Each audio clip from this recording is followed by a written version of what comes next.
wabarakatuh.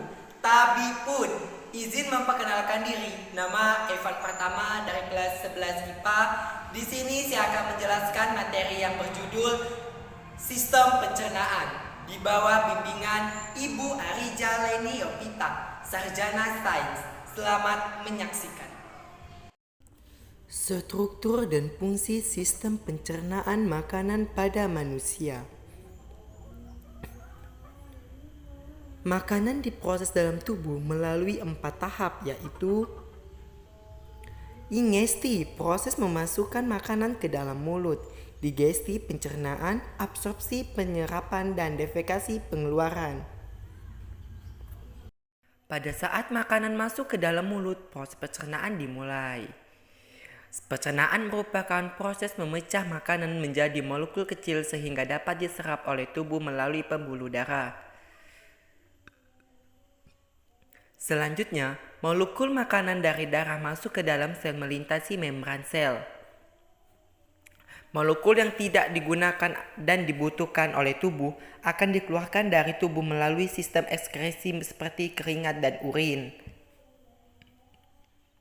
Makanan yang tidak tercerna berupa feses akan dibuang melalui anus. Proses ini disebut defekasi. Pencernaan makanan terbagi atas 2 macam, yaitu pencernaan mekanis dan pencernaan kimiawi. Pencernaan mekanis terjadi ketika makanan dikunyah, dicampur, dan diremas. Pencernaan mekanis salah satu contohnya terjadi di dalam mulut, yaitu pada saat makanan dihancurkan oleh gigi. Pada pencernaan kimiawi, terjadi reaksi kimia yang menguraikan molekul besar makanan menjadi molekul yang lebih kecil. Pencernaan kimiawi pada proses pencernaan biasanya dilakukan dan dibantu oleh enzim-enzim pencernaan, seperti enzim amilase pada mulut. Sistem pencernaan manusia terdiri atas organ utama berupa saluran pencernaan dan organ aksesori atau tambahan. Saluran pencernaan merupakan saluran yang dilalui bahan makanan yang dimulai dari mulut, kerongkongan lambung, usus halus, usus besar, rektum, dan berakhir di anus. Lidah, gigi, kelenjar air ludah atau kelenjar saliva, hati, kantung empedu, dan pankreas merupakan organ aksesori yang membantu pencernaan mekanis dan kimiawi. Kelenjar pencernaan adalah organ aksesori yang mengeluarkan enzim untuk membantu mencerna makanan. Di dalam mulut terdapat gigi, lidah, dan kelenjar air liur atau saliva.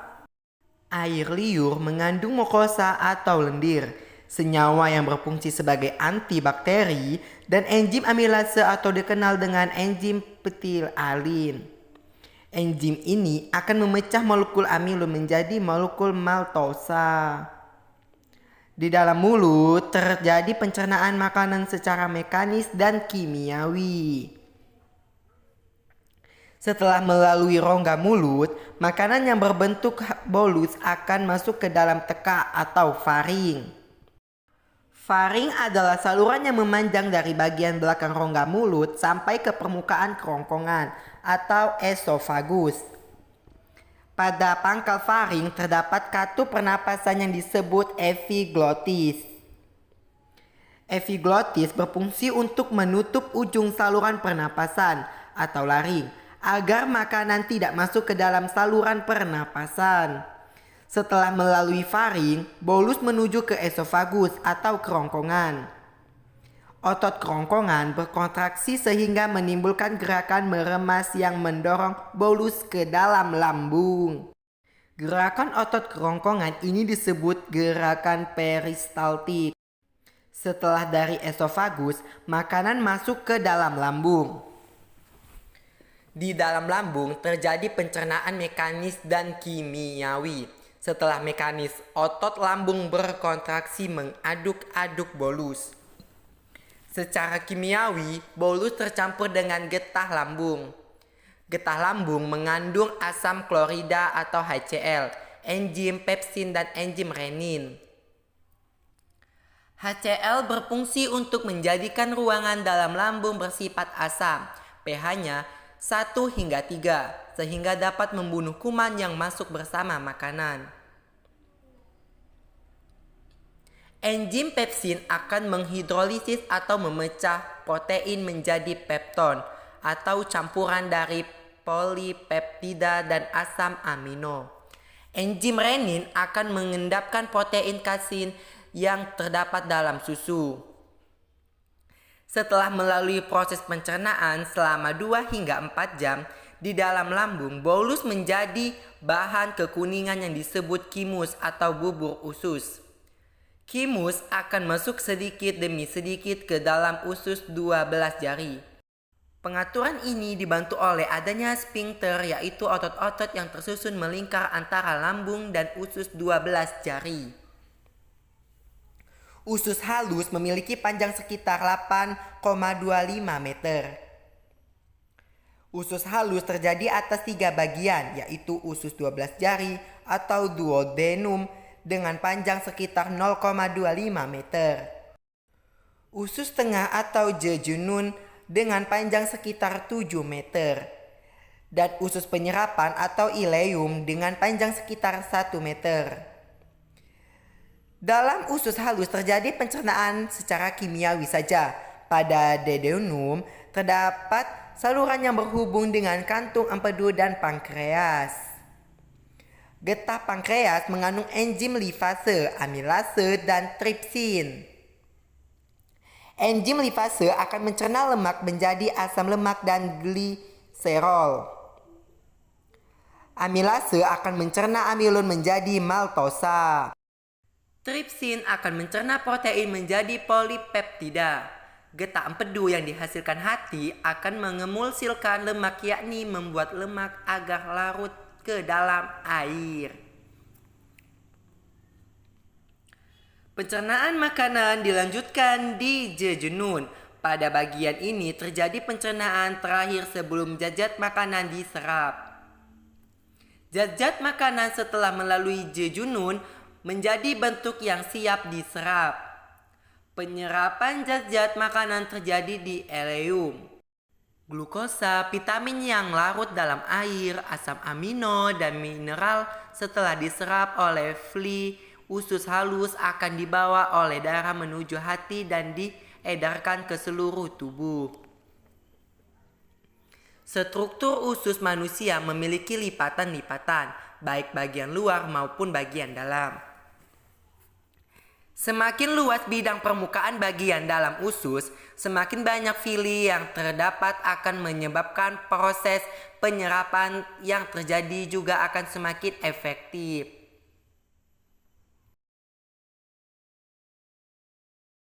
Usus besar atau kolon memiliki kurang lebih 1 meter panjang dan terdiri atas kolon ascendens atau naik, kolon transpersium atau mendatar, dan kolon descendens atau menurun dan berakhir pada anus.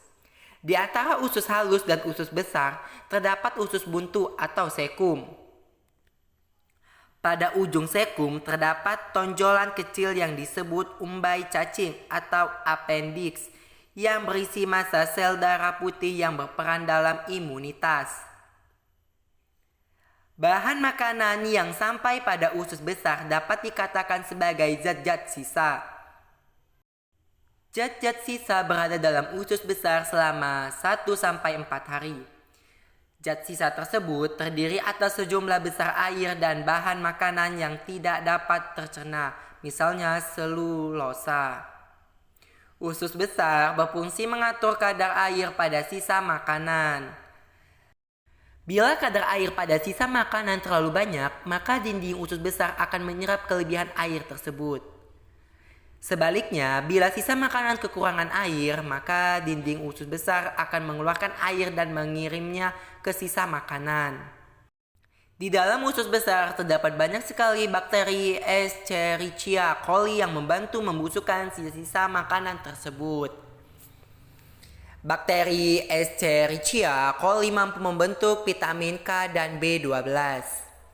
Sisa makanan yang tidak terpakai oleh tubuh beserta gas-gas yang berbau disebut tinja atau feses dan dikeluarkan melalui anus. Sekian dari saya, semoga video ini bermanfaat bagi kita semua. Saya akhiri, wassalamualaikum warahmatullahi wabarakatuh.